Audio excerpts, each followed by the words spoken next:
And welcome back to our channel let's conquer history.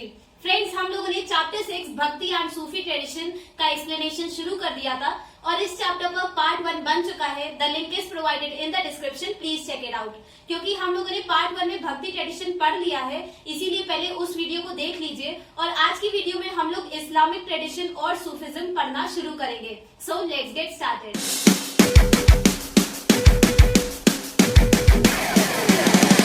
Video का हमारा first topic है Islamic tradition. सो अब हम लोग देखेंगे कि इस्लाम कैसे इंट्रोड्यूस हुआ इन इंडियन सब कॉन्टिनेंट। हमारा फर्स्ट सब टॉपिक है faiths of rulers and subjects. So friends, Islamic tradition को इंडियन सब कॉन्टिनेंट में मेनली जो मुस्लिम रूलर्स आए थे फ्रॉम आउटसाइड इंडिया, जो सेंट्रल एशिया या फिर वेस्टर्न एशिया से जो मुस्लिम रूलर्स आए थे टू रूल ओवर इंडियन सब कॉन्टिनेंट, वो लोग अपने साथ लाए थे इस्लामिक ट्रेडिशन को और उन्होंने इस्लाम को एज अ रिलीजन इंट्रोड्यूस करा था इन इंडियन सब कॉन्टिनेंट।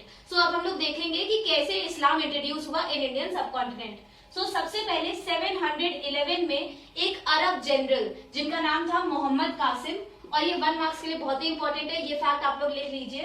सो 711 में एक अरब जनरल थे मोहम्मद कासिम, उन्होंने कॉन्कर कर लिया था, जीत लिया था सिंध। और सिंध आप सभी को पता है कि वो नॉर्थ वेस्टर्न इंडिया वाला रीजन है जहां पर रिवर इंडस बहती है। प्रेजेंट डे में वो पाकिस्तान में का रीजन है सिंध, और वहां पर जो इंडस रिवर के आसपास वाला रीजन है उसको बोला जाता है सिंध। सो सिंध रीजन पर कॉन्कर कर लिया था मोहम्मद कासिम ने, और फिर वो पार्ट हो गया था ऑफ कैलिफ्स डोमेन। सो खलीफ कौन होता है? जो खलीफा होता था ऑफ मुस्लिम कम्युनिटी। खलीफा आप सभी को पता होगा, जो इस्लामिक हेड होता है ऑफ मुस्लिम कम्युनिटी, उसको बोला जाता है खलीफा। सो जब मोहम्मद कासिम ने सिंध पर जीत हासिल कर ली थी, तब सिंध बन गया था पार्ट ऑफ कैलिफ्स डोमेन, मतलब खलीफा के अंडर आ गया था, उसके कंट्रोल में आ गया था सिंध। सो इस तरीके से इंडियन सब कॉन्टिनेंट में इंट्रोड्यूस होना शुरू हुआ Islamic tradition. Then later on, ये तो 711 में मोहम्मद कासिम आए, फिर उसके बाद 13th सेंचुरी में टर्क्स आए जिन्होंने दिल्ली सल्तनत को स्टैब्लिश कर दिया था। फिर 16th सेंचुरी में मुगल्स आए जिन्होंने मुगल एम्पायर स्टैब्लिश करा, और फिर 18th सेंचुरी तक अलग अलग रीजन्स में जो रीजनल रूलर्स थे वो डेवलप हो गए थे, इमर्ज हो गए थे। सो इस तरीके से रूलर्स ने, जो मुस्लिम रूलर्स ने इंट्रोड्यूस करा था इस्लामिक ट्रेडिशन इन इंडियन सब कॉन्टिनेंट। और ये जो मुस्लिम रूलर्स होते थे ये गाइड किए जाते थे, इनको निर्देश देते थे, आदेश देते थे कौन? उलमाज।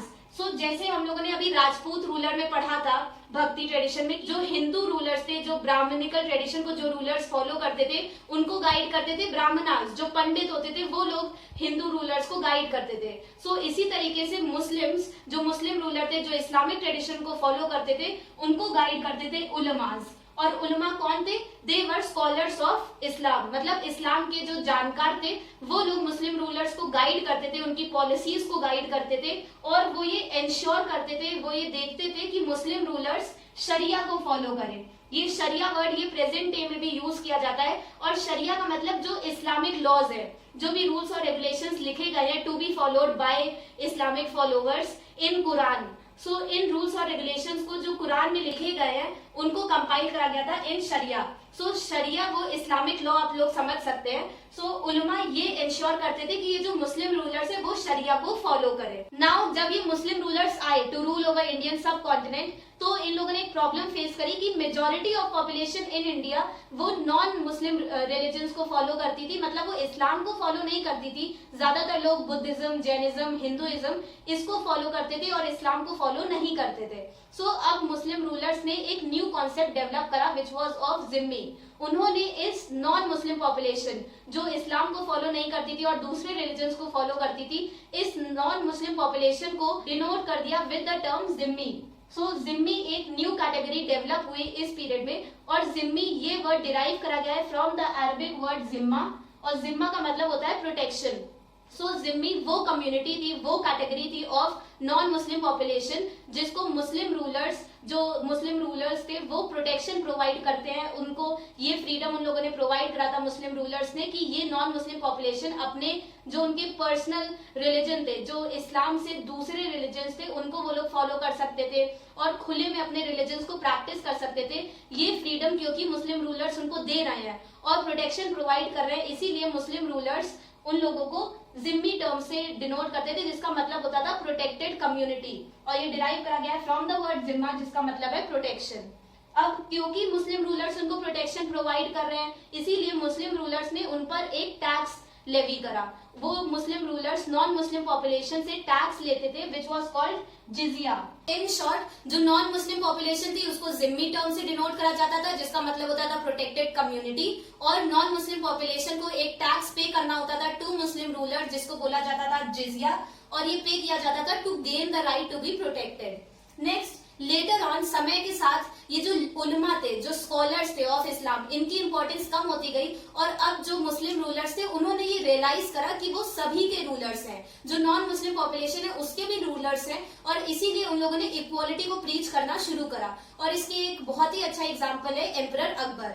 सो अब जो लेटर ऑन जो मुस्लिम रूलर्स हुए, उन्होंने ये रियलाइज करते हुए कि वो सभी के रूलर है, उन लोगों ने शुरू करा लैंड ग्रांट्स देना और टैक्स एग्जेम्पशन देना। मतलब ये जो जिजिया टैक्स लेवी करा जा रहा था, इम्पोज करा जा रहा था ऑन नॉन मुस्लिम पॉपुलेशन, उसको इन मुस्लिम रूलर्स ने एग्जेम्पशन प्रोवाइड कर दी थी, उसको इन लोगों ने हटा दिया था।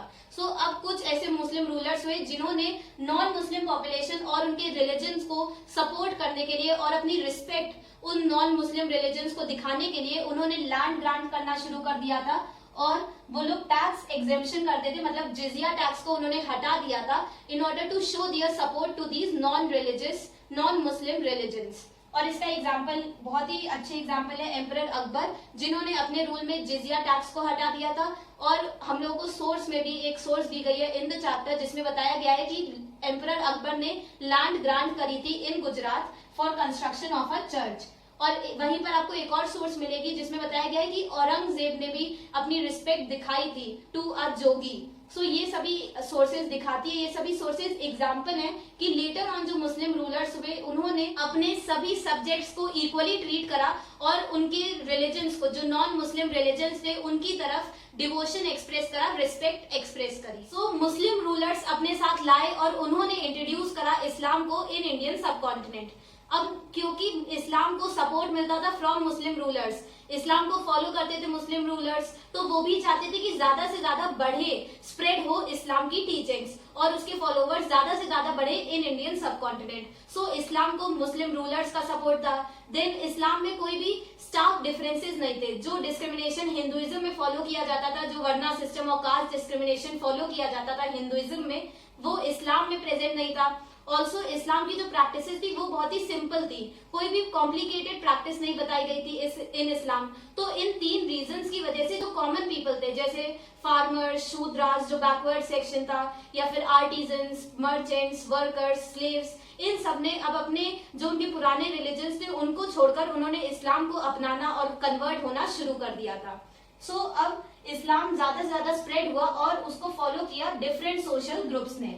अब जो भी लोग इस्लाम को कन्वर्ट हो रहे थे उनको 5 मेन प्रैक्टिसेस को फॉलो करना होता था, और ये 5 प्रैक्टिसेस ये पिलर्स हैं ऑफ इस्लाम, मतलब इस्लाम की ये मेन प्रैक्टिसेस है। और वो क्या थी? फर्स्टली, इस्लाम में ये माना गया था कि सिर्फ और सिर्फ एक गॉड है, there is only one God, और वो कौन है? अल्लाह, और वो फॉर्मलेस है, उनका कोई फॉर्म नहीं है। और मोहम्मद, प्रॉफिट मोहम्मद, वो मैसेंजर है ऑफ अल्लाह, और उनको बोला जाता था शहद। जो इस्लाम के फॉलोअर्स थे उनको सिर्फ और सिर्फ अल्लाह की वर्शिप करनी होती थी, और प्रॉफिट मोहम्मद एक रिस्पेक्टेड फिगर थे जो मैसेंजर थे ऑफ अल्लाह। नेक्स्ट, इस्लाम की सेकेंड इंपॉर्टेंट प्रैक्टिस थी कि once in a lifetime, अपनी पूरी लाइफ में एक बार जो फॉलोवर था उसको पिलग्रिमेज करनी पड़ती थी टू मक्का, मतलब उसको हज करना पड़ता था, जाना पड़ता था, विजिट करना था to Mecca once in his lifetime. Third practice, जो फॉलोवर्स थे इस्लाम के उनको दिन में 5 बार प्रेयर करनी पड़ती थी, 5 बार नमाज पढ़नी पड़ती थी, और इसको बोला जाता था नमाज, या फिर इस प्रैक्टिस को बोलते थे सलात। नेक्स्ट प्रैक्टिस की उनको अपनी इनकम का एक पार्ट दान में देना होता था, उसे चैरिटी में पुअर पीपल को देना पड़ता था, और इस प्रैक्टिस को बोला जाता है ज़कात। और लास्ट कि रमजान के महीने में उनको फास्ट करने पड़ते थे, रोजे रखने पड़ते थे, और इस प्रैक्टिस को बोला जाता था सौम। नेक्स्ट, ऐसा नहीं है कि इस्लाम में कोई भी डिफरेंसेस, कोई भी डाइवर्सिटी नहीं थी। पहले से ही इस्लाम का जो कम्युनिटी थी वो 2 ग्रुप्स में डिवाइडेड थी, सुन्नी एंड शिया। शिया और सुन्नी ये 2 ग्रुप्स थे जिसमें इस्लाम के फॉलोवर्स को डिवाइड करा गया था। और लेटर ऑन जब इस्लाम इंट्रोड्यूस हुआ इन इंडिया, तब उसमें बहुत सारी डाइवर्सिटीज डेवलप हुई, डाइवर्सिटीज इमर्ज हुई, डिफरेंसेस इमर्ज हुए। क्यों? क्योंकि due to the blend of Islam and local traditions.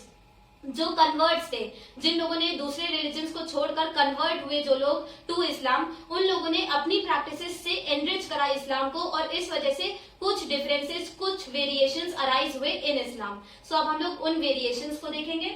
So firstly इसका एग्जाम्पल है खोजा।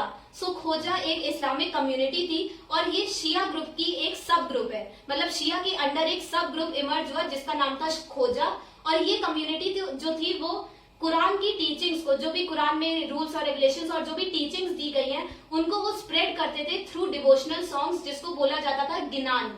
नाउ गिनान जो वर्ड है ये डिराइव करा गया है फ्रॉम द संस्कृत वर्ड ज्ञान, जिसका मतलब होता है नॉलेज। और गिनान ये डिवोशनल सॉन्ग्स थे, जैसे भजन होते थे इन भक्ति ट्रेडिशन, तो भजन की तरह ही ये जो खोजा कम्युनिटी थी वो कुरान की टीचिंग्स को स्प्रेड करती थी थ्रू डिवोशनल सॉन्ग्स जो लिखे गए थे इन लोकल लैंग्वेजेस, जैसे पंजाबी, मुल्तानी, मराठी, इन लोकल लैंग्वेजेस में ये डिवोशनल सॉन्ग्स लिखे गए थे। एंड नेक्स्ट, जो अरब ट्रेडर्स आए थे और वो ट्रेड कर रहे थे विद साउथ इंडिया, वो लोग लेटर ऑन सेटल हो गए इन केरला, और उन लोगों ने जब वो लोग केरला में सेटल हुए तो केरला की जो लोकल प्रैक्टिसेस थी, जैसे वहां की जो लोकल लैंग्वेज थी मलयालम, या फिर वहां की लोकल प्रैक्टिसेस जैसे मैट्रिलिनी और मैट्री लोकल रेसिडेंस। मैट्रिलिनी आप सभी को पता है कि जब डिसेंट ट्रेस करी जाती है फ्रॉम मदर, और मैट्री लोकल रेसिडेंस क्योंकि ये एक नॉर्मल प्रैक्टिस है कि शादी के बाद जो ब्राइड होती है वो हस्बैंड के घर में रहते हैं, बट मैट्री लोकल रेसिडेंस में शादी के बाद जो हस्बैंड होता है वो ब्राइड के घर में जाता है। सो ये सभी प्रैक्टिसेस, मैट्रिलिनी, मैट्री लोकल रेसिडेंस और मलयालम, ये लोकल प्रैक्टिसेस थी, लोकल लैंग्वेज थी ऑफ केरला। सो जब अरब ट्रेडर्स केरला में सेटल हुए तो उन लोगों ने इन लोकल प्रैक्टिसेस को अडॉप्ट करा, फॉलो किया, और इसकी वजह से एक न्यू कम्युनिटी डेवलप हुई इन इस्लाम। सो इस तरीके से वेरिएशंस डेवलप हुए due to the blend of mixture of exchange of ideas between Islam and local traditions. So Islam में जो मॉस्क बनाए जाते थे, जो उनका सेक्रेट स्ट्रक्चर था मॉस्क, मस्जिद, सो उसके आर्किटेक्चर में भी इस ब्लेंड का, इस एक्सचेंज ऑफ आइडिया का इन्फ्लुएंस हुआ, और उसके अब हम कुछ एग्जांपल्स देखेंगे। सो मॉस्क का जो एक यूनिवर्सल फीचर है, जो मेन फीचर है कि मक्का की डायरेक्शन में बनाया जाता है the front of a mosque, तो ये जो यूनिवर्सल फीचर था मॉस्क का, ये तो रिटेन करा गया, ये फॉलो किया गया सभी मॉस्क में, पर कुछ अदर वेरिएशंस अराइज हुए इन आर्किटेक्चर ऑफ मॉस्क। तो ये क्या थे, जो बिल्डिंग मटेरियल यूज करा जाता था फॉर कंस्ट्रक्टिंग मॉस्क, और जो रूफ स्ट्रक्चर था, जो रूफ का आर्किटेक्चर था, उसमें वेरिएशंस आए इन इंडियन सबकॉन्टिनेंट। तो उसके अब हम कुछ एग्जांपल्स देख लेते हैं। सो अतिया मॉस्क,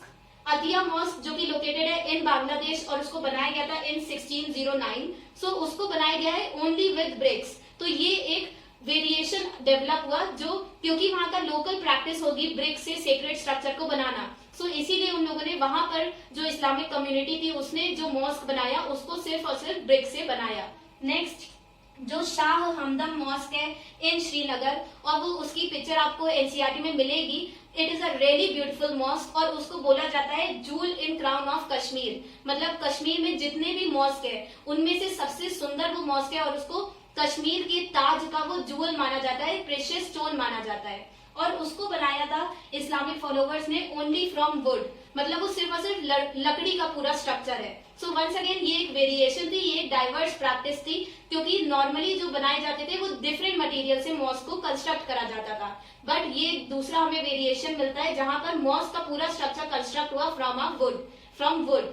सो ये एक एग्जाम्पल है कि कैसे वेरिएशंस अकर हुए इन आर्किटेक्चर ऑफ मॉस्क। और लास्ट एक मॉस्क हमको मिलता है इन केरला, जिसको बनाया गया था इन 13th सेंचुरी, और वो उसका जो रूफ थी, जो उसकी छत बनाई गई थी, वो शिखर लाइक स्ट्रक्चर है उसका ना। हम लोग चैप्टर 4 में जब हम लोगों ने टेम्पल का आर्किटेक्चर पढ़ा था, तब हम लोगों ने देखा था कि जो गर्भगृह होता था, जो सेंट्रल श्राइन होती थी गर्भगृह, उसके ऊपर से एक टॉल स्ट्रक्चर कंस्ट्रक्ट करा जाता था जिसको शिखर बोलते थे। सो केरला के जो लोकल पीपल थे, जो इस्लामिक फॉलोवर्स थे, वो इस शिखर से इन्फ्लुएंस होके, इंस्पायर होके, उन लोगों ने शिखर के स्ट्रक्चर को ब्लेंड कर दिया, मिक्स कर दिया with the structure of mosque. So ये जो मॉस्क है इन केरला, उसकी रूफ को बनाया गया है इन अ शिखर लाइक स्ट्रक्चर, मतलब शिखर लाइक रूफ बनाई गई है in this mosque. So friends, Islamic tradition का last subtopic names for communities, ये बहुत ही शॉर्ट टॉपिक है और इतना ज्यादा इम्पोर्टेंट नहीं है, और इसमें कोई भी इम्पोर्टेंट नोट्स भी नहीं है। इसीलिए मैं बस आपको आपके रेफरेंस के लिए एक बार एक्सप्लेन कर देती हूँ। इस पर क्वेश्चन बहुत ही कम पूछा जाता है। सो फ्रेंड्स, इस टॉपिक में बताया गया है कि जो टर्म्स हैं हिंदू और मुस्लिम, जिसको आजकल प्रेजेंट टाइम्स में हम लोग यूज करते हैं to refer to religious communities, ये दोनों टर्म्स अभी रिसेंटली ही डेवलप हुए, नहीं तो उससे पहले लोग जाने जाते थे from the region where they come from. और हिंदू और मुस्लिम ये टर्म्स डेवलप हुए थे और इनको रिलीजियस कंटेक्स्ट में यूज करना शुरू हुआ था अंडर ब्रिटिश रूल। ब्रिटिशर्स ने अपनी डिवाइड और रूल की पॉलिसी को फॉलो करते हुए उन्होंने इन दोनों टर्म्स को यूज करा था इन रिलीजियस कंटेक्स्ट, नहीं तो उससे पहले लोग जाने जाते थे from the region where they come from. So जो हिस्टोरियन से जब उन्होंने संस्कृत टेक्स्ट को एनालाइज करा तो उसमें उन्होंने पाया कि सबसे पहले तो कहीं भी हिंदू टर्म नहीं यूज करा गया है कि जो ब्राह्मणिकल ट्रेडिशन के फॉलोवर्स हैं उनके लिए हिंदू टर्म कहीं भी यूज करा गया हो इन वेदास या फिर पुराणास। सो हिंदू टर्म से हम लोगों को कभी भी डिनोट नहीं करा गया जो भी ब्राह्मणिकल ट्रेडिशन को फॉलो करते थे। ना ही हमको मुस्लिम और मोहम्मदन टर्म मिलते हैं इन संस्कृत टेक्स्ट। जो भी इस पीरियड में संस्कृत टेक्स्ट लिखे थे उसमें हमको कहीं भी इस्लामिक फॉलोवर्स, जो इस्लाम के फॉलोवर्स थे, उनके लिए कहीं भी मुसलमान या फिर मोहम्मदन या फिर मुस्लिम ये टर्म्स यूज करे गए नहीं मिलते हैं। इसके अलावा हमको जो टर्म्स मिलते हैं वो मिलते हैं जैसे तुरुष्का, जो यूज करा गया था फॉर टर्किश रूलर्स जो आए थे फ्रॉम टर्की, या फिर तजीका जो यूज करा गया है फॉर पीपल फ्रॉम तजिकिस्तान, या फिर परशिका जो यूज करा गया है फॉर पीपल फ्रॉम पर्शिया। तो इन सभी एग्जाम्पल से हमें पता चलता है कि people were known from the place where they came from. जहां से लोग आते हैं वहां से इस पीरियड में उन लोगों को जाना जाता था, ना कि उनके रिलीजन के बेसिस पर उनको आइडेंटिफाई करा जाता था। ऑल्सो हम लोगों ने चैप्टर 3 में भी देखा था कि जो शाका रूलर्स थे जो आए थे फ्रॉम सेंट्रल एशिया उनको बोला जाता था मलेच्छास। क्यों? क्योंकि वो इंडियन सिस्टम को बिलोंग नहीं करते थे, वो ब्राह्मणिकल आइडियाज को फॉलो नहीं करते थे और वो संस्कृतिक लैंग्वेजेस नहीं फॉलो बोलते थे, इसी वजह से उनको बोला जाता था मलेच्छास। सो ये सब दिखाता है कि लोग जाने जाते थे from the region where they came from. Guys, I know ये वीडियो थोड़ी सी लंबी हो रही है, but as you all know इन टॉपिक्स का डिटेल्ड एक्सप्लेनेशन करना जरूरी है। सो आई होप आप सभी को ये टॉपिक्स अच्छे से समझ आ रहे होंगे। And if you all find my video helpful and you find these notes useful, then don't forget to like this video. जल्दी से जल्दी मेरी वीडियो को लाइक करिए और मुझे एंकरेज करिए विद योर पॉजिटिव कमेंट्स, और इस वीडियो को ज्यादा से ज्यादा अपने दोस्तों के साथ, अपने क्लासमेट्स के साथ शेयर करिए। अब हम लोग अपना नेक्स्ट टॉपिक शुरू करेंगे which is growth of Sufism. So अब हम लोग इस्लाम में जो एक न्यू ट्रेडिशन डेवलप हुआ विच वाज सूफिज्म, उसके बारे में पढ़ेंगे। इस्लाम में बाय दिस पीरियड एक न्यू ग्रुप इमर्ज हुआ of religious minded people. Religious minded people मतलब वो लोग जो टोटली डिवोटेड थे टुवर्ड्स अल्लाह। सो इन लोगों को इस्लाम में बोला जाता था सूफीज, और ये लोग प्रैक्टिस करते थे एसेटिसिज्म एंड मिस्टिसिज्म। एसेटिसिज्म मतलब तप, मेडिटेशन, और मिस्टिसिज्म मतलब खुद को सरेंडर कर देना टुवर्ड्स गॉड, मतलब अल्लाह की भक्ति में सूफीज खुद को सरेंडर कर देते थे, वर्ल्डली प्लेजर्स को अबैंडन करके वो सिर्फ और सिर्फ अल्लाह की तरफ डिवोटेड हो जाते थे। और ये ग्रुप इमर्ज हुआ अगेंस्ट कैलिफेट और उलमा। उलमा जो इस्लामिक स्कॉलर्स थे, जो कुरान और शरिया के लॉज के जानकार थे, और कैलिफेट जो इस्लामिक लीडर्स थे, जो लीडर्स थे इस्लामिक ट्रेडिशन के। सो उलमा और कैलिफेट में इस पीरियड में मटीरियलिज्म बढ़ता जा रहा था। उलमास और कैलिफेट वो लालची होते जा रहे थे, उनके अंदर ग्रीड बढ़ता जा रहा था फॉर पावर एंड वेल्थ। सो उलमास और कैलिफेट के अगेंस्ट ये ग्रुप डेवलप हुआ ऑफ सूफीज, और ये लोग एम्फसाइज करते थे और एडवोकेट करते थे सिर्फ और सिर्फ एक simple practice which was to getting totally devoted towards Allah. मतलब ये लोग डिवोशन और लव फॉर अल्लाह को प्रैक्टिस करते थे और उसी को एडवोकेट करते थे। ये लोग कोई भी कॉम्प्लिकेटेड प्रैक्टिस को नहीं बताते थे। इनका मानना था कि सिर्फ और सिर्फ एक simple practice which was being devoted towards Allah, Allah की भक्ति में लीन हो जाना, सिर्फ और सिर्फ ये इस एक प्रैक्टिस पर एम्फसाइज करते थे। और ये इकलौता मेथड था जो सूफिज्म के फॉलोवर्स फॉलो करते थे in order to attain salvation. Next अब हम लोग सूफिज्म वर्ड का ओरिजिन देख लेते हैं। सो सूफिज्म ये तो एक इंग्लिश वर्ड है जो कॉइन करा गया था इन 19th सेंचुरी। इस्लामिक टेक्स्ट में जो वर्ड यूज करा गया है फॉर सूफी ट्रेडिशन वो है तसव्वुफ, और हिस्टोरियंस का मानना है कि तसव्वुफ वर्ड ये डिराइव करा गया है फ्रॉम द वर्ड सुफ, जिसका मतलब होता है वूल, और ये डिनोट करता है जो वुलन क्लोथ्स पहनते थे सूफीज। या फिर ये डिराइव करा गया है फ्रॉम द वर्ड सफा, जिसका मतलब होता है प्योरिटी। या फिर ये डिराइव करा गया है फ्रॉम द वर्ड सुफा, जिसका मतलब होता है प्लेटफॉर्म आउटसाइड मॉस्क। जो मस्जिद के बाहर जो प्लेटफॉर्म बना होता है जहां पर टीचिंग्स ये टीचर्स पास ऑन करते थे, उसको बोला जाता था सुफा, और उसी से ये वर्ड डिराइव करा गया है विच इज तसव्वुफ। तो हिस्टोरियंस अभी कंफ्यूज हैं कि किस वर्ड से बना था वर्ड तसव्वुफ। अब ग्रोथ ऑफ सूफिज्म में हमारा नेक्स्ट सब टॉपिक है खानका एंड सिलसिला। सबसे पहले हम लोग खानका और सिलसिला इन दोनों टर्म्स को डिस्कस कर लेते हैं। खानका जैसे प्रेजेंट टाइम में धर्मशाला होती है जहां पर जो ट्रैवलर्स होते हैं उनको शेल्टर प्रोवाइड करा जाता है फ्री में, और फ्री में फूड दिया जाता है, और ये रिलीजियस, यहाँ पे रिलीजियस एक्टिविटीज भी कंडक्ट करी जाती हैं। जैसे हिंदुइज्म में धर्मशाला होती है वैसे ही सूफिज्म में खानका होते थे, जिसका लिटरल मीनिंग होता है हॉस्पाइस। हॉस्पाइस मतलब जो ट्रैवलर्स के लिए शेल्टर्स होते हैं और वो स्टैब्लिश करे जाते हैं बाय रिलीजियस इंस्टीट्यूशन। खानका ये पर्शियन वर्ड है और इसका मतलब होता है हॉस्पाइस। ये स्टैब्लिश करे गए थे इन सूफिज्म, खानका स्टैब्लिश करे गए थे बाय शेख। नाउ अब शेख कौन होता है? शेख टीचर होता है इन सूफिज्म, वो मास्टर, वो टीचर जो सूफिज्म की टीचिंग्स को पास ऑन करता है अमंग द फॉलोवर्स। ये जो शेख होते थे वो स्टैब्लिश करते थे खानका, और ये शेख वहां पर रहते थे विद देयर फैमिली, और उनके जो डिसाइपल्स थे, उनके जो स्टूडेंट्स थे जिनको मुरीद बोला जाता है, शेख अपने मुरीद और अपनी फैमिली के साथ खानका में रहता था। अब हमारा नेक्स्ट टर्म है सिलसिला। सिलसिला ये वर्ड हम लोग प्रेजेंट टाइम में भी यूज करते हैं, और इसका मतलब होता है अगर कोई भी चीज कंटिन्यूएशन में हो रही है तब हम उसे कहते हैं सिलसिला। नाउ सूफिज्म में इसका लिटरल मीनिंग है चेन, और ये डिनोट करता है the continuous link between master and disciple. जो टीचर्स थे ऑफ सूफिज्म, जो शेख थे, पीर, जिनको मास्टर भी आप कह सकते हैं, शेख और उसके डिसाइपल, जो मुरीद, जो उसके स्टूडेंट्स थे, उनके बीच का लिंक, उनके बीच की चेन या फिर उनके बीच के कनेक्शन को दिखाने के लिए यूज करा गया था द टर्म सिलसिला। नाउ ये एक कनेक्शन था, और इसी कनेक्शन से ये मास्टर्स और इनके फॉलोवर्स, जो सूफिज्म के फॉलोवर्स थे, उनको कनेक्ट करा जाता था विद प्रॉफिट मोहम्मद। ये सभी लोग, ये सभी फॉलोवर्स ऑफ सूफिज्म, ये लोग इस चेन से कनेक्टेड थे टू प्रॉफिट मोहम्मद, और इसी चेन से, इसी कनेक्शन से पास ऑन होती थी blessings from prophet Muhammad to the followers. Now in simple terms आप ऐसे समझ सकते हैं कि सिलसिला एक ग्रुप था, एक ऑर्डर था ऑफ फॉलोवर्स जो एक पर्टिकुलर शेख को और उसके सक्सेसर्स को और उनकी टीचिंग्स को फॉलो करते थे। आप ऐसे समझ सकते हैं कि सूफिज्म में अलग अलग अब ग्रुप्स डेवलप हो गए थे, अलग अलग ऑर्डर्स डेवलप हो गए थे, जहां पर एक पर्टिकुलर शेख और उसके सक्सेसर्स टीचिंग्स को पास ऑन करते थे अमंग द फॉलोवर्स। और एनसीईआरटी में आप लोगों को बहुत सारे एग्जाम्पल मिल जाएंगे अलग अलग सिलसिला के, जैसे चिश्ती सिलसिला या फिर नक्शबंदी सिलसिला या फिर सुहरावर्दी सिलसिला। आपको अलग अलग सिलसिला के एग्जाम्पल मिल जाएंगे, और ये सभी अलग अलग ग्रुप्स थे जो डेवलप हुए इन सूफिज्म। अब हम लोग खानका और सिलसिला, ये जो सब टॉपिक है, इसमें बताई गई अदर डिटेल्स को डिस्कस कर लेते हैं।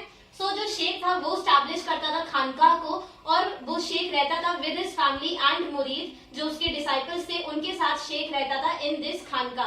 जो शेख था वो अपॉइंट करता था, एडमिट करता था डिसाइपल्स को विद इन द खानका, और वो एक सक्सेसर को भी अपॉइंट करता था जिसको बोला जाता था खलीफा।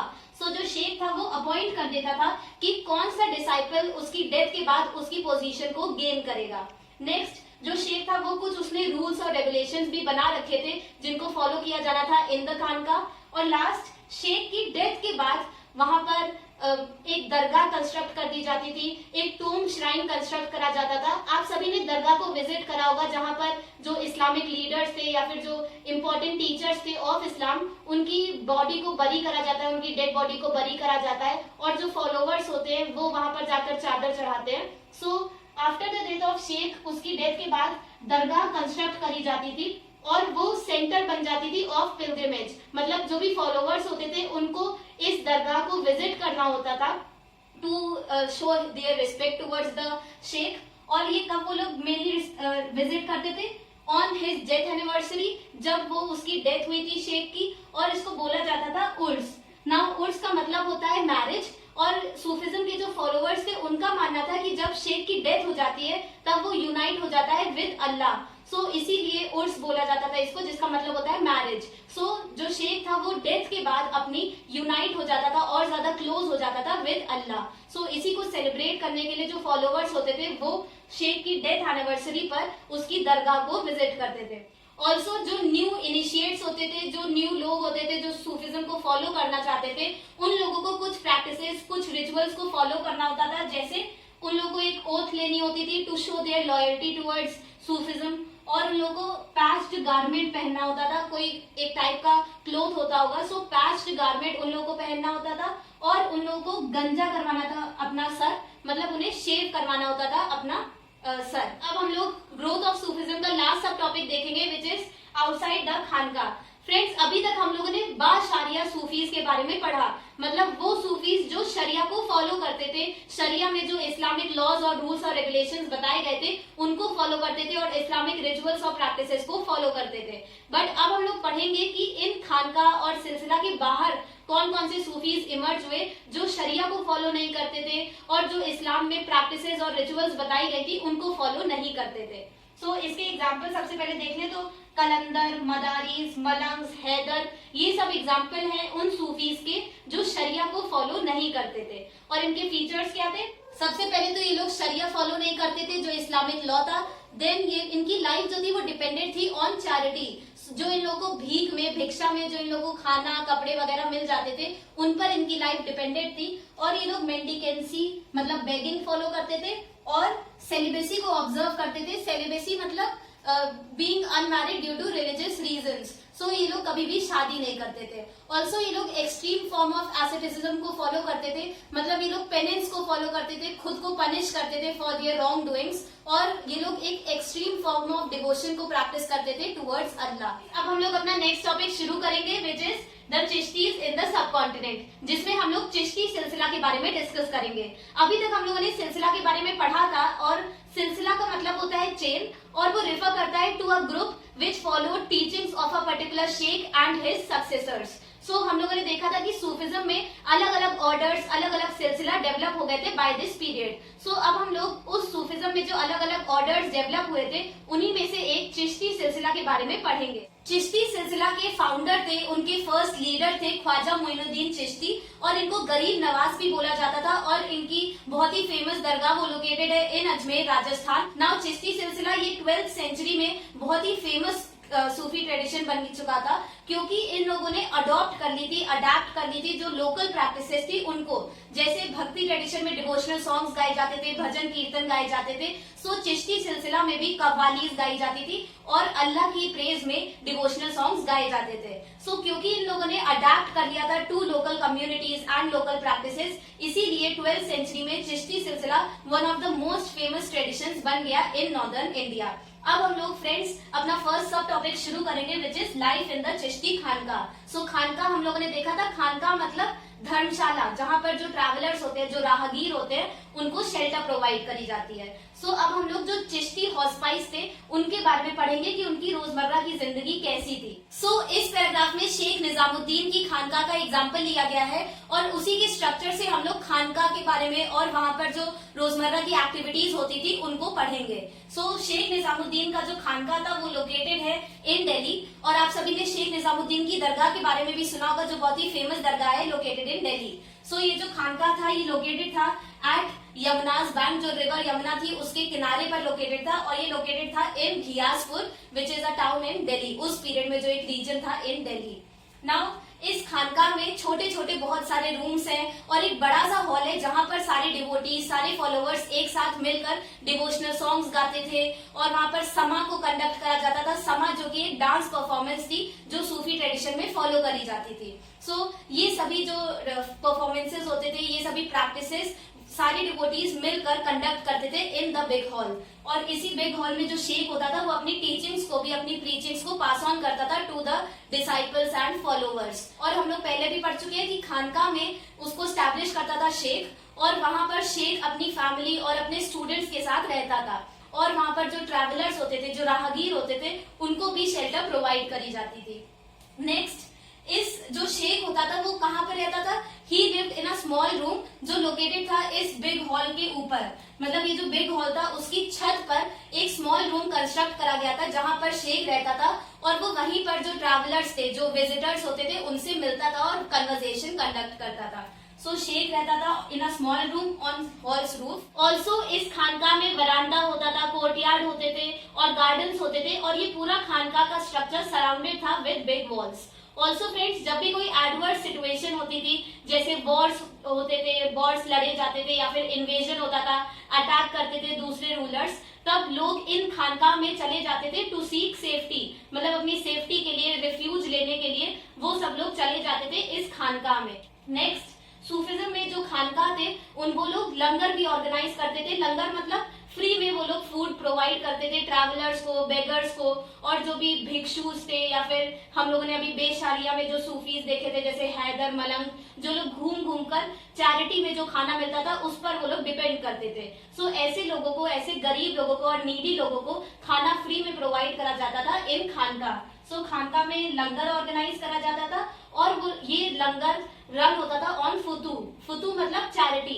सो चैरिटी में जो फंड्स मिलते थे उस पर ये लंगर को ऑर्गेनाइज करा जाता था। ऑल्सो फ्रेंड्स, शेख को बहुत सारे लोग विजिट करते थे टू सीक हिज टीचिंग्स, उनकी प्रीचिंग सुनने के लिए और उनकी एडवाइस लेने के लिए ऑन सेवरल मैटर्स। और बहुत बार जो रॉयल फैमिलीज के एम्परर्स और जो उनकी क्वींस होती थी या फिर जो रॉयल कोर्ट में मिनिस्टर्स होते थे वो भी आते थे शेख के पास उनकी टीचिंग्स को सुनने के लिए और उनकी एडवाइस लेने के लिए ऑन सेवरल मैटर्स। और इसका एग्जाम्पल भी हमें दिया गया है कि आमिर खुसरो जो एक बहुत ही फेमस पोएट थे, एक रॉयल पोएट थे, वो विजिट करते थे निजामुद्दीन औलिया की दरगाह को। सिमिलरली एम्परर अकबर वो जाते थे टू मोइनुद्दीन चिश्तीज दरगाह। सो ये सभी एग्जाम्पल है कि रॉयल फैमिलीज, जो रॉयल कोर्ट के लोग थे, वो लोग भी विजिट करते थे और सुनते थे शेख की, जो सूफिज्म के टीचर्स थे, उनकी टीचिंग्स को और उनकी एडवाइसेस को। नेक्स्ट फ्रेंड्स, अभी जो हम लोगों ने देखा था कि चिश्ती सिलसिला में अडॉप्ट कर लिया था, अडाप्ट कर लिया था लोकल ट्रेडिशन को, जो लोकल कम्युनिटीज की प्रैक्टिसेस थी उनको अडॉप्ट कर लिया था। सो इसके अब हम लोग कुछ एग्जांपल्स देख लेते हैं। तो कुछ लोकल ट्रेडिशंस थे जैसे बोइंग बिफोर शेख। तो फॉलोवर्स होते थे वो बो करते थे, झुकते थे शेख के सामने, तो ये दिखाने के लिए कि वो लोग शेख को रिस्पेक्ट करते हैं। सो ये एक लोकल प्रैक्टिस थी जिसको सूफिज्म में भी चिश्ती सिलसिला ने भी अडॉप्ट कर लिया था। नेक्स्ट, योगिक एक्सरसाइजेस। तो चिश्ती सिलसिला में योगा को भी परफॉर्म करा जाता था। फॉलोवर्स मेडिटेट करते थे, योगिक पोस्चर्स को फॉलो करते थे। And offering water to visitors, जो भी ट्रैवलर्स होते थे उनको वाटर दिया जाता था, पानी दिया जाता था। और लास्ट, जो भी न्यू डिसाइपल्स होते थे, जो न्यू स्टूडेंट्स होते थे शेख के, उन लोगों के सर को मुंडवा दिया जाता था, मतलब उन लोगों को गंजा होना पड़ता था, अपना हेड शेव करवाना पड़ता था। गाइस, इस टॉपिक में आप सभी को चैप्टर में एक टेबल मिलेगी जिसमें चिश्ती सिलसिला के जो 5 मेन टीचर्स थे, जो 5 मेन शेख थे, उनका नाम दिया गया है और कहाँ पर उनकी दरगाह लोकेटेड है और वो कब मरे थे, उनका जो ईयर ऑफ डेथ था वो बताया गया है। फ्रेंड्स, ये टेबल इतनी ज्यादा इंपॉर्टेंट नहीं है, बस अब 2 मेन जो चिश्ती सिलसिला के शेख थे, फर्स्टली ख्वाजा मोइनुद्दीन चिश्ती जिनकी दरगाह लोकेटेड है इन अजमेर राजस्थान, और सेकेंडली निजामुद्दीन औलिया जिनकी दरगाह लोकेटेड है इन दिल्ली। सो ये 2 मेन चिश्ती सिलसिला के शेख थे, इनके नाम आप लोग याद कर लीजिए, ये इंपॉर्टेंट है फॉर 1 मार्क्स क्वेश्चन। इनके अलावा और भी कोई जो दूसरे शेख बताए गए हैं इन द टेबल वो इंपॉर्टेंट नहीं है, बस आप लोग एक बार रीड कर लीजिएगा, बट वो इतने ज्यादा 1 मार्क्स के व्यू से इंपॉर्टेंट नहीं है। अब हम लोग अपना नेक्स्ट टॉपिक शुरू करेंगे विच इज चिश्ती डिवोशनलिज्म, जियारत एंड कव्वाली। सो अब हम लोग देखेंगे कि चिश्ती सिलसिला के जो भी फॉलोवर्स थे वो कैसे अपना डिवोशन दिखाते थे टुवर्ड्स अल्लाह। सो 2 मेन प्रैक्टिसेस थी, फर्स्टली जियारत और सेकेंडली समा। सो अब हम उनको डिटेल में पढ़ेंगे। जियारत, ये हम लोगों ने ग्रोथ ऑफ सूफिज्म वाले टॉपिक में भी देखा था कि जियारत का मतलब होता है पिलग्रिमेज, और शेख की डेथ के बाद उनकी डेड बॉडी को बरी कर दिया जाता था और उसके ऊपर दरगाह कंस्ट्रक्ट करी जाती थी। सूफिज्म में ये बिलीव था कि जब शेख की डेथ हो जाती है, जो सूफी टीचर्स थे उनकी डेथ हो जाती है, उसके बाद शेख यूनाइट हो जाते हैं विद अल्लाह। सो क्योंकि ये बिलीव था, इसीलिए शेख की डेथ को, जो उर्स का दिन होता था, उर्स मतलब जिस दिन शेख की डेथ हुई है, जो डेथ एनिवर्सरी होती थी शेख की, उसको उर्स बोला जाता था। और उर्स का लिटरल मीनिंग होता है मैरिज, और इस दिन माना जाता था कि शेख यूनाइट हो गए विद अल्लाह, और इसीलिए उर्स को सेलिब्रेट करते थे चिश्ती सिलसिला के फॉलोवर्स। तो इसे सेलिब्रेट करने के लिए जो भी फॉलोवर्स होते थे उनको शेख की जो दरगाह थी, जो उनकी टोम श्राइन थी, उसको विजिट करना होता था और वहां पर जाकर शेख की तरफ अपना डिवोशन और अपनी रिस्पेक्ट को दिखाना होता था।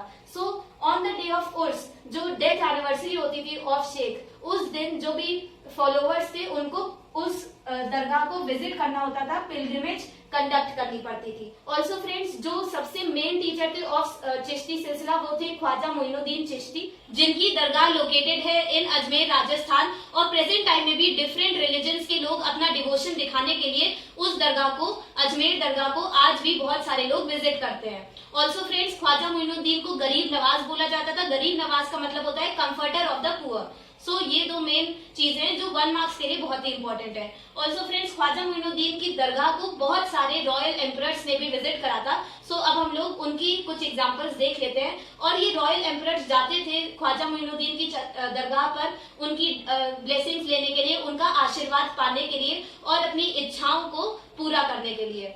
अब हम कुछ एग्जांपल्स देख लेते हैं। फर्स्टली मोहम्मद बिन तुगलक ने विजिट करा था और वो फर्स्ट रॉयल एम्परर थे जिन्होंने विजिट करा था अजमेरी दरगाह को। नेक्स्ट घियासुद्दीन खलजी जो रूल करते थे ओवर मालवा। घियासुद्दीन खलजी वो गए थे, उन्होंने विजिट करा था अजमेरी दरगाह को और उन्होंने ख्वाजा मोइनुद्दीन की दरगाह पर जो टूम्ब है उसको कंस्ट्रक्ट करवाया था। ये 1 मार्क्स के लिए इंपॉर्टेंट है। एंड लास्ट एम्परर अकबर उन्होंने वो बहुत ही ज्यादा रिस्पेक्ट करते थे ख्वाजा मोइनुद्दीन को और उन्होंने अपनी पूरी लाइफ टाइम में 14 बार 14 टाइम्स उन्होंने विजिट करा ख्वाजा मोइनुद्दीन की दरगाह को और हर बार वो बहुत सारे गिफ्ट्स ले जाते थे अपने साथ, मतलब अपना डिवोशन, अपनी भक्ति दिखाने के लिए टुवर्ड्स ख्वाजा मोइनुद्दीन, अपनी रिस्पेक्ट दिखाने के लिए वो हर बार अपने साथ हर विजिट में बहुत सारे गिफ्ट्स वो डोनेट करते थे टू द दरगाह। और इसी का एक एग्जांपल भी दिया गया है इन एनसीईआरटी की उन्होंने एक बड़ी सी डेग एक यूटेंसिल होता है जिसको खाना बनाने के लिए यूज करा जाता है। अकबर ने एक लार्ज डेग को डोनेट करा था टू द दरगाह और ये उन्होंने करा था इन 1568। वंस अगेन ये 1 मार्क्स के लिए इंपॉर्टेंट है। ऑल्सो फ्रेंड्स, अकबर उनको विजिट करते थे जब भी कोई वॉर वो जीतते थे या फिर उनकी कोई विश पूरी हो जाती थी या फिर उनकी फैमिली में, उनकी जो रॉयल फैमिली थी वहां पर बेटों का जन्म होता था। इन इंपॉर्टेंट इवेंट्स में अपना डिवोशन दिखाने के लिए टुवर्ड्स ख्वाजा मोइनुद्दीन वो विजिट करते थे उनकी दरगाह। नेक्स्ट फर्स्टली तो हम लोगों ने देख लिया कि अपना डिवोशन दिखाने के लिए टुवर्ड्स अल्लाह जो फॉलोअर्स थे वो जियारत को, पिलग्रिमेज को फॉलो करते थे। देन वो लोग समा को प्रैक्टिस करते थे। नाउ समा क्या होता है? समा मतलब एक वो डिवाइन परफॉर्मेंस होती है, एक मिस्टिकल परफॉर्मेंस होती है जिससे जो फॉलोअर्स होते थे वो अपना डिवोशन दिखाते थे टुवर्ड्स अल्लाह। और इसमें कव्वालियां गाई जाती थी, जैसे भक्ति ट्रेडिशन में हम लोगों ने देखा था कि भजन कीर्तन गाए जाते थे। वैसे ही कव्वालियां रिटन इन प्रेज ऑफ अल्लाह, उन कव्वालियों को गाते थे फॉलोअर्स और वो लोग डांस भी करते थे। म्यूजिक और डांस ये भी एक वे था in Sufism to show their devotion towards Allah. And last जो फॉलोअर्स थे वो जिक्र को भी प्रैक्टिस करते थे। जिक्र का मतलब होता है डिवाइन नेम। जो फॉलोअर्स होते थे सूफिज्म के वो अपना डिवोशन दिखाने के लिए टुवर्ड्स अल्लाह वो अल्लाह का नाम, उनका डिवाइन नेम बार बार रिमेम्बर करते थे, बार बार लेते थे। जिक्र को फॉलो करना ये भी एक प्रैक्टिस थी टू शो डिवोशन टुवर्ड्स अल्लाह। अब हमारा नेक्स्ट टॉपिक है लैंग्वेज एंड कम्युनिकेशन। फर्स्टली तो वो लोग कव्वाली लिखते थे इन लोकल लैंग्वेज। देन जो चिश्ती सिलसिला के जो टीचर्स थे वो लोग कन्वर्स करते थे, कम्युनिकेट करते थे, बातचीत करते थे इन लोकल लैंग्वेज। एग्जाम्पल, चिश्ती सिलसिला जो नॉर्दर्न इंडिया से फैलना शुरू हुआ। चिश्ती सिलसिला जो मेनली दिल्ली से फैलना शुरू हुआ, तो जब वो शुरुआत हुई चिश्ती सिलसिला की तभी उसने जो लोकल लैंग्वेज थी हिंदवी उसको अडॉप्ट कर लिया था। हिंदवी मतलब वो एक मिक्सचर होगा ऑफ हिंदी एंड उर्दू। आप सभी ने सुना होगा गंगा यमुनी तहजीब के बारे में। जो मिक्सचर था ऑफ हिंदी एंड उर्दू उसको चिश्ती सिलसिला के जो टीचर्स थे उन लोगों ने अडॉप्ट कर लिया था और वो लोग हिंदवी में ही अपनी टीचिंग्स को पास ऑन करते थे among common people. Also friends, हम लोगों को एक और एग्जाम्पल मिलता है कि कैसे सूफी ट्रेडिशन के टीचर्स ने लोकल लैंग्वेज में ही अपनी टीचिंग्स को पास ऑन करा, विच इज बाबा फरीद जो कि एक सूफी थे। उन्होंने कंपोज करी थी वर्सेस और डिवोशनल सॉन्ग्स इन पंजाबी। बाबा फरीद वो पंजाब को बिलोंग करते थे, इसीलिए उन्होंने अपनी टीचिंग्स को और अपने कॉम्पोजिशंस को लिखा इन पंजाबी जो वहाँ की लोकल लैंग्वेज थी और उनकी कॉम्पोजिशंस को गुरु ग्रंथ साहिब में भी इंक्लूड करा गया है। ये 1 मार्क्स के लिए बहुत ही इंपॉर्टेंट है। नेक्स्ट, जो कुछ ऐसे सूफी टीचर्स थे, कुछ ऐसे सूफिज्म के फॉलोअर्स थे जिन्होंने अपनी कॉम्पोजिशंस में ह्यूमन लव को एज अ रिप्रेजेंटेशन यूज करा है to show their divine love. मतलब अल्लाह की तरफ अपनी डिवोशन और अपने प्यार को दिखाने के लिए उन्होंने ह्यूमन लव को as a expression, as an allegory use करा है। इसको हम लोग एक एग्जांपल से समझ लेते हैं कि मलिक मोहम्मद जायासी जो कि एक राइटर थे, उन्होंने एक बुक लिखी पद्मावत, जिसमें उन्होंने रतन सेन जो कि राजा थे ऑफ चित्तौड़ और पद्मिनी के बीच की लव स्टोरी को बताया है, प्रेम आख्या को बताया है। इस स्टोरी से, इस लव स्टोरी से जायासी अपना डिवोशनल लव, अपना जो डिवाइन लव भगवान की तरफ, अल्लाह की तरफ अपने भक्ति को, अपनी लव को दिखाना चाहते थे।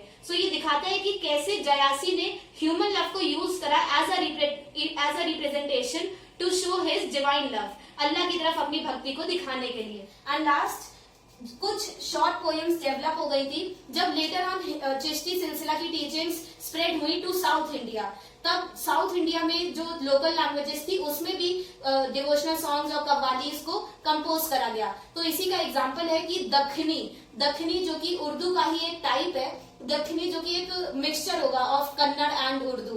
सो दखनी में बहुत सारी डिवोशनल सॉन्ग्स, बहुत सारी कव्वालियां लिखी गई, और जो विमेन थी जो सूफी सिलसिला को जो फॉलो करती थी, वो विमेन अपने घरों में ही अपना जो रोजमर्रा के काम होते थे उसको करते हुए इन शॉर्ट पोएम्स को, इन कव्वालियों को गाती थी। सो ये भी एक एग्जांपल है कि कैसे जो सूफी ट्रेडिशन के टीचर्स थे उन लोगों ने लोकल लैंग्वेज में कंपोज करना शुरू कर दिया था कव्वालीज को। सो बीजापुर कर्नाटक में जब स्प्रेड हो गया था चिश्ती सिलसिला, तब वहां पर दखनी में बहुत सारी पोएम्स को, बहुत सारी वर्सेस को लिखा गया और उसको कॉमन लेडीज भी गाती थी। ऑल्सो फ्रेंड्स, ये भी दिखाता है कि जो सूफी सिलसिला के जो टीचर्स थे वो लोग इंस्पायर हुए फ्रॉम भक्ति ट्रेडिशन। जैसे वीर शैव ट्रेडिशन में वचनास गाए जाते थे जो कन्नड़ में लिखे गए थे, और मराठी अभंग गाए जाते थे बाय संत ऑफ पंढरपुर। सो ये जो डिवोशनल सॉन्ग्स लिखे गए थे इन मराठी, इन कन्नड़, जो लोकल लैंग्वेज में डिवोशनल सॉन्ग्स लिखे थे, इस ट्रेडिशन से इंस्पायर होके सूफी ट्रेडिशन के टीचर्स ने भी अपनी टीचिंग्स को लोकल लैंग्वेज में कंपोज करना शुरू कर दिया, जिससे कि लोकल पीपल उसको गा सके, उसको समझ सके और उसको अपनी रोजमर्रा की जिंदगी में उसे अडाप्ट कर सके। नाउ एट लास्ट हम लोग इस वीडियो के लास्ट टॉपिक पर पहुंच गए, which is Sufis and the state. So अब हम लोग देखेंगे कि जो सूफीज थे, जो चिश्ती सिलसिला के जो शेख थे, जो सूफी टीचर्स थे, उनके और सुल्तान के बीच के रिलेशंस कैसे थे। सो फर्स्टली चिश्ती सिलसिला के जो भी शेख थे वो लोग दूरी बनाए रखते थे, डिस्टेंस रखते थे फ्रॉम वर्ल्डली पावर, मतलब वो लोग पॉलिटिकल पावर में बिल्कुल भी इन्वॉल्व नहीं होते थे। बट इसका मतलब ये नहीं था कि वो कंप्लीटली आइसोलेटेड थे फ्रॉम पॉलिटिकल पावर। बहुत बार ऐसे केसेस होते थे जब शेख और सुल्तान के बीच इंटरेक्शंस होते थे। सो वो लोग कंप्लीटली आइसोलेटेड नहीं थे from political power. So firstly जो चिश्ती सिलसिला के शेख थे वो लोग एक्सेप्ट करते थे ग्रांट्स, जो भी रूलर्स होते थे, जो एम्परर्स होते थे, सुल्तान, वो लोग जो डोनेशंस देते थे, जो फंड्स ग्रांट करते थे या फिर लैंड ग्रांट करते थे to Sufism, to Sufi traditions, उनको ये चिश्ती सिलसिला के शेख एक्सेप्ट करते थे। सो वो लोग ग्रांट्स को और डोनेशंस को एक्सेप्ट कर लेते थे, और जो सुल्तान होते थे वो लोग एक चैरिटेबल ट्रस्ट, एक कमेटी बना देते थे जिसको औकफ बोला जाता था। औकफ जिसका मतलब होता है चैरिटेबल ट्रस्ट। तो सुल्तान वो लोग एक कमेटी बना देते थे जो चैरिटी में फंड्स और लैंड्स को ग्रांट करती थी टू सूफी ट्रेडिशंस, और वो लोग लैंड ग्रांट करते थे, टैक्स फ्री लैंड को ग्रांट कर देते थे टू दरगाह, और इस लैंड को बोला जाता था इनाम, और ये टैक्स फ्री लैंड थी, इस पर टैक्स को एग्जेम्प्ट कर दिया जाता था, टैक्स इस पर लेवी नहीं करा जाता था। ऑल्सो जो भी इन लोगों को डोनेशंस मिलती थी, सूफी ट्रेडिशन में जो भी डोनेशंस दी जाती थी उसको बचा कर नहीं रखा जाता था। जो शेख थे वो लोग इकट्ठा करने में, बिल्कुल भी वेल्थ को इकट्ठा करने में वो लोग बिलीव नहीं रखते थे। वो लोग इन डोनेशंस को तुरंत ही यूज कर लेते थे टू मीट देयर रिक्वायरमेंट्स। तो अगर कोई लंगर ऑर्गेनाइज करना हुआ, या फिर रिचुअल्स करनी हुई, समा परफॉर्मेंस करवानी हुई, या फिर कोई कंस्ट्रक्शन करवाना हुआ इन द दरगाह, सो इन सभी इमीडिएट रिक्वायरमेंट्स में इस पैसे को, इस वेल्थ को, जो भी डोनेशंस में उन्हें ग्रांट्स मिले हैं उनको यूज कर लिया जाता था, और शेख लोग वेल्थ को इकट्ठा नहीं करते थे, अक्यूमुलेट नहीं करते थे। नेक्स्ट फ्रेंड्स, अब हम लोग रीजंस देख लेंगे कि जो सुल्तान थे वो क्यों शेख को और सूफी ट्रेडिशंस को सपोर्ट करते थे। सो फर्स्टली, जैसे हम लोगों ने भक्ति ट्रेडिशन में देखा था कि किंग्स भक्ति ट्रेडिशंस को सपोर्ट करते थे to gain support of common people. जो लोग उन भक्ति ट्रेडिशंस को फॉलो करते थे उन लोगों का सपोर्ट जीतने के लिए किंग्स भक्ति ट्रेडिशंस को सपोर्ट करते थे। सिमिलरली, क्योंकि सूफिज्म को नॉन मुस्लिम पॉपुलेशन भी फॉलो करती थी, और शेख को हम सभी ने देखा कि जो नॉन मुस्लिम पॉपुलेशन थी, जो मेजॉरिटी ऑफ पॉपुलेशन थी, वो भी शेख को एक रिस्पेक्टेड फिगर मानती थी और उनकी पावर्स में बिलीव करती थी। इसी वजह से सुल्तान ने सूफिज्म को और शेख को सपोर्ट करा to gain the support of non Muslim population. जो मेजॉरिटी ऑफ पॉपुलेशन थी उसका सपोर्ट जीतने के लिए सुल्तान ने सूफिज्म को सपोर्ट करा। देन एम्परर्स शेख की एडवाइस लेना चाहते थे ऑन वेरियस मैटर्स, क्योंकि शेख एक इंटेलेक्चुअल फिगर था जो सीधा कम्युनिकेट कर सकता था, बातचीत कर सकता था विद अल्लाह। इसी वजह से एम्परर्स और सुल्तान उसकी एडवाइस लेना चाहते थे, शेख की एडवाइस लेना चाहते थे। और इसका एग्जाम्पल दिया गया है इन एनसीईआरटी की जो टर्क्स थे जिन्होंने दिल्ली सल्तनत को स्टैब्लिश करा था। तो जब दिल्ली सल्तनत स्टैब्लिश हुई तो वहां पर जो उलमास थे, जो इस्लामिक स्कॉलर थे, वो चाहते थे कि जो non Muslim majority of population है, जो उनके सब्जेक्ट्स है, जो नॉन मुस्लिम सब्जेक्ट्स सब्जेक्ट्स हैं उन पर इस्लामिक लॉ जो शरिया है उसको इम्पोज कर दिया जाए। बट जो टर्क्स थे वो ये डर रहे थे कि अगर नॉन मुस्लिम पॉपुलेशन पर शरिया को इम्पोज कर दिया जाएगा तो वो जो सब्जेक्ट्स है वो रिवोल्ट कर देंगे अगेंस्ट टर्क्स। तो इसी वजह से जो टर्किश रूलर्स थे वो लोग गए टू शेख, जो सूफी टीचर्स थे वो उनके पास गए और उनकी एडवाइस को लिया ऑन दिस मैटर। सो ये एक एग्जांपल है कि कैसे एम्परर्स जो सुल्तान थे वो शेख की एडवाइस लेना चाहते थे on various matters. And last जो एम्परर्स थे वो शेख की ब्लेसिंग्स को लेना चाहते थे, उनके आशीर्वाद लेना चाहते थे। और क्योंकि शेख वो क्लोज थे टू अल्लाह, इसीलिए, और उनके पास मिस्टिकल पावर्स भी थी, उनके पास मिस्टीरियस पावर्स भी थी, इसी वजह से जो सुल्तान थे वो शेख की जो श्राइन्स थी, जो सूफी श्राइन्स थी, उनके पास अपना महल कंस्ट्रक्ट करवाना चाहते थे, जिससे कि जो शेख है उनकी ब्लेसिंग्स सुल्तान पर बनी रहे और जो किंगडम है वो हमेशा प्रॉस्परस स्टेट में रहे। इसीलिए वो लोग अपने टूम्स को कंस्ट्रक्ट करवाते थे नियर सूफी श्राइन्स। लास्ट फ्रेंड्स, अब हम लोग कुछ कॉन्फ्लिक्ट्स देख लेंगे कि हमेशा ये पीसफुल रिलेशन नहीं बना रहा। बहुत बार ऐसे केसेस आए जब शेख और सुल्तान के बीच कॉन्फ्लिक्ट्स डेवलप हो गए, टेंशंस डेवलप हो गए। सो ये बहुत ही ब्रीफली डिस्कस करा गया है इन एनसीईआरटी। तो बस 2 पॉइंट्स हैं। फर्स्टली, क्योंकि शेख एक रिलीजियस फिगर था और सुल्तान एक पॉलिटिकल फिगर था, बट अपनी अपनी फील्ड्स में दोनों ही पावरफुल फिगर थे, दोनों ही बहुत ही इंपॉर्टेंट फिगर थे। सो दोनों ये दिखाना चाहते थे, शेख दिखाना चाहता था कि वो सुल्तान से ऊपर है और सुल्तान दिखाना चाहता था कि वो शेख से ज्यादा पावरफुल है। इसी वजह से टेंशंस डेवलप हुए। सो फर्स्टली दोनों ही ये चाहते थे कि अपनी अथॉरिटी को दिखाने के लिए, अपनी इंपॉर्टेंस को दिखाने के लिए वो लोग चाहते थे कि जो कॉमन पीपल है वो कुछ रिचुअल्स को परफॉर्म करे बिफोर देम। जैसे बोइंग, मतलब शेख चाहता था कि उसके सामने जो कॉमन पीपल है वो बो करे, झुके और उसकी फीट्स को किस करे, उसका ब्लेसिंग्स और उसका आशीर्वाद पाने के लिए वो उनकी फीट्स को किस करे। तो ये कुछ ऐसी रिचुअल्स थी जो सुल्तान और शेख दोनों चाहते थे कि कॉमन पीपल उनके सामने परफॉर्म करे। बट जब ऐसे केसेस आते थे जब किसी शेख के सामने सुल्तान ने इन रिचुअल्स को परफॉर्म नहीं करा, या फिर किसी सुल्तान के सामने शेख ने इन रिचुअल्स को परफॉर्म नहीं करा, सो ऐसे केसेस में टेंशंस डेवलप हो जाते थे between sheikh and sultan. Next, बहुत बार ऐसे केसेस होते थे जब जो शेख होते, जो सूफी टीचर्स होते थे, उनके डिसाइपल्स, उनके स्टूडेंट्स उनको हाई साउंडिंग टाइटल्स, बड़े बड़े और भारी भरकम टाइटल से एड्रेस करते थे। इसका एग्जांपल दिया गया है कि निजामुद्दीन औलिया को उनके डिसाइपल्स, उनके जो स्टूडेंट्स थे निजामुद्दीन औलिया के, वो उनको बुलाते थे सुल्तान उल मशैख, जिसका मतलब होता है सुल्तान अमंग अदर शेख्स, दूसरे शेखों के सुल्तान। सो ये इतना ज्यादा भारी भरकम हाई साउंडिंग टाइटल, इसको सुनकर दूसरे सुल्तान जो होते थे वो जेलस हो जाते थे और वो लोग ये सोचते थे कि मैं इस किंगडम का सुल्तान हूँ, तो इन शेखों को इतने ज्यादा बड़े टाइटल्स कैसे दिए गए। तो ये कुछ एग्जांपल्स हैं जहां पर टेंशन डेवलप हो गए between sheikh and sultan. With this हम लोगों ने सूफी ट्रेडिशन को कवर कर लिया और अब इसके बाद जो लास्ट वीडियो होगी और वो एक बहुत शॉर्ट वीडियो होगी ऑफ 20 to 25 मिनट्स, जिसमें हम लोग कबीर दास, मीराबाई और गुरु नानक जी की टीचिंग्स को डिस्कस कर लेंगे। गाइस, हमारे चैनल पर मैंने 1 मार्क सीरीज शुरू करी है जहां पर मैंने सेपरेट वीडियोस अपलोड करी है on important dates and important 1 marks question of each chapter. So आप लोग उन वीडियोस को यूज कर सकते हैं for preparation for 1 marks section, जो है कि बहुत ही इंपॉर्टेंट और बहुत ही ट्रिकी सेक्शन है of 20 marks in history paper. So उसकी प्रिपरेशन के लिए आप इन वीडियोस को देख सकते हैं on my channel. If you all like my video and found my notes helpful, then don't forget to like, comment, subscribe and share my channel with all your classmates and friends. Till then, bye bye.